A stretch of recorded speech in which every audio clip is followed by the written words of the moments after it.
Cash flow statement हम कर रहे थे, उसमें हमने अभी सिर्फ और सिर्फ क्या करा है, कैलकुलेशन पॉइंट ऑफ व्यू से कैश फ्रॉम ऑपरेटिंग एक्टिविटीज। लेकिन हम थ्योरेटिकली क्या कर चुके हैं, meaning of operating, investing and financing, और एग्जाम्पल्स उनके इनफ्लोज और आउटफ्लोज के। नेक्स्ट हम कैलकुलेट करना सीखेंगे cash from investing activities. Cash from investing activities, investing activities are those activities which relate to acquisition, खरीदना, and sale, बेचना of non-current assets and investments। non-current assets और investment से related transactions आने वाली हैं। बहुत ही छोटी सी चीज है, बेसिक मीनिंग पता होना चाहिए और आइडेंटिफिकेशन आनी चाहिए नॉन करेंट एसेट्स और इन्वेस्टमेंट्स। एक्विजिशन, खरीदना, जहां पे आपका पैसा खर्च होगा, आउटफ्लोज होंगे। सेल, डिस्पोजल, बेचना, पैसे आएंगे। यहां पे आपको ये सेग्रीगेट करना आना चाहिए कि इनफ्लोज क्या है, आउटफ्लोज क्या है। तो ध्यान से देखना, इनफ्लोज क्या होंगे इन्वेस्टिंग एक्टिविटी के। पहली बात मैंने क्या बताया, relating to non-current assets and non-current assets and non-current investments। Long term investments और नॉन करेंट इन्वेस्टमेंट्स एक ही बात होती है। करंट इन्वेस्टमेंट्स यहां क्यों नहीं आती, current investments, short term investments और मार्केटेबल सिक्योरिटीज वो कैश इक्विवेलेंट्स में ट्रीट हो जाती है। आई रिपीट, इन्वेस्टिंग एक्टिविटीज में सिर्फ और सिर्फ क्या आएंगे, transactions relating to non current assets and investments. अब इनके कुछ इनफ्लोज होंगे, तो आपको पूरा क्वेश्चन देखना है, इंफॉर्मेशन कहां से मिलेगी नॉन करेंट एसेट्स की, बैलेंस शीट में से। इंफॉर्मेशन कहां से मिलेगी नॉन करेंट इन्वेस्टमेंट्स की, बैलेंस शीट में से। और अगर इनसे रिलेटेड कोई इनकम हुई है, rent received, interest received, dividend received, या सेल पे कोई प्रॉफिट हुआ है, तो वो आपने अलग से इंफॉर्मेशन दे रखी होगी या आप कैलकुलेट करोगे, वो भी वही बताएंगे कैसे कैलकुलेट होगा, वो बैलेंस शीट के अंदर नहीं होगा। तो मैं कह रहा हूं कि आपको यह समझ आना चाहिए ना कि अगर मेरे को कोई इंफॉर्मेशन निकालनी है तो सोर्स क्या होगा, ढूंढना कहां है।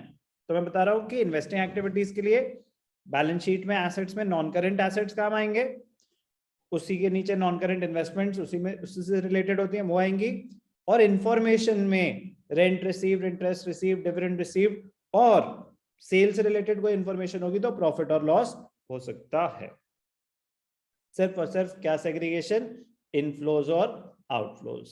पहले आएंगे सारे इनफ्लोज, तो आपको क्वेश्चन को रीड करके हाईलाइट करना चाहिए कि क्या क्या इनफ्लोज हैं, और फिर आएंगे आउटफ्लोज। इनफ्लोज के क्या एग्जांपल हो सकते हैं, आपने एसेट्स को बेचा, टैंजिबल हो या इंटैंजिबल हो, proceeds from sale of assets. Proceeds, proceeds का मतलब क्या होता है, बेच के कितने पैसे आए, including profit, including profit. Loss है तो एक्सक्लूडिंग लॉस। तो बेसिकली अगर मैंने 50,000 की चीज 70,000 की बेची, प्रोसीड्स पैसे कितने आए, 70,000, कैश फ्लो से मतलब है। Inflows, proceeds from sale of assets, तो प्रॉफिट वहां पे माइनस हो गए थे ऑपरेटिंग में कि ये बिजनेस इनकम नहीं है, इसको इन्वेस्टिंग में दिखाएंगे, तो यहाँ पे दिखा रहे हैं टोटल पैसा आया कितना, proceeds from sale of assets, proceeds from sale of investments other than marketable securities. क्यों, मार्केटेबल सिक्योरिटीज क्या होती हैं, कैश एंड कैश इक्विवेलेंट्स।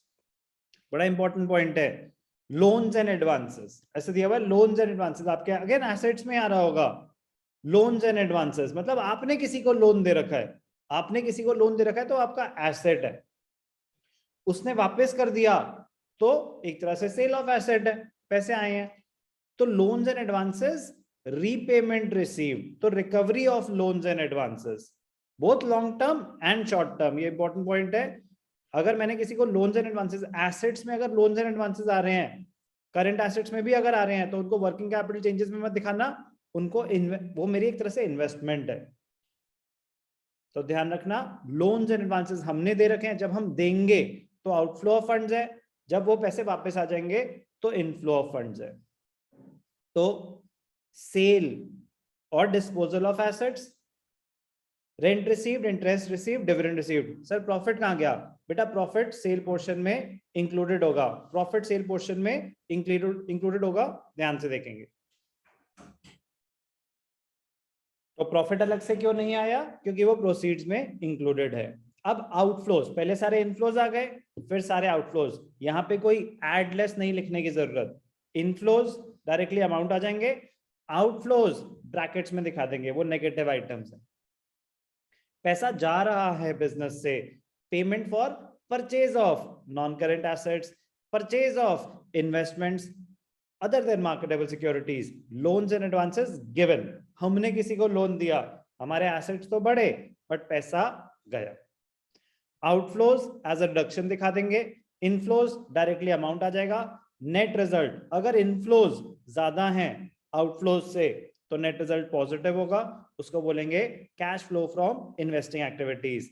अगर आउटफ्लोज ज्यादा होंगे, अगर आउटफ्लोज ज्यादा होंगे तो नेट रिजल्ट नेगेटिव आएगा, उसको बोलते हैं cash used in investing activities.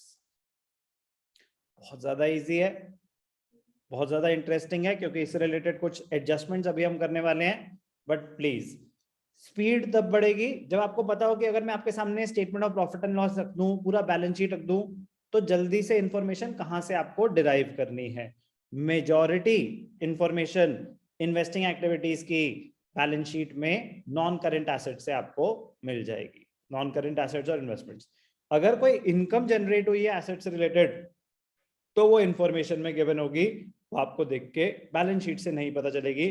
Balance sheet में इंप्लाइड एडजस्टमेंट आ सकती है कभी कभी, तो जैसे रेट दे रखा होता है और इन्वेस्टमेंट साथ में दे रखी होती है, 10% इन्वेस्टमेंट, तो उस 10% से आप इंटरेस्ट कैलकुलेट कर सकते हैं। लेकिन बैलेंस शीट से आपको इन्वेस्टमेंट की इंफॉर्मेशन मिली है, इंटरेस्ट कितना है बैलेंस शीट नहीं बताएगी, वो अलग से इंफॉर्मेशन या आपको कैलकुलेशन।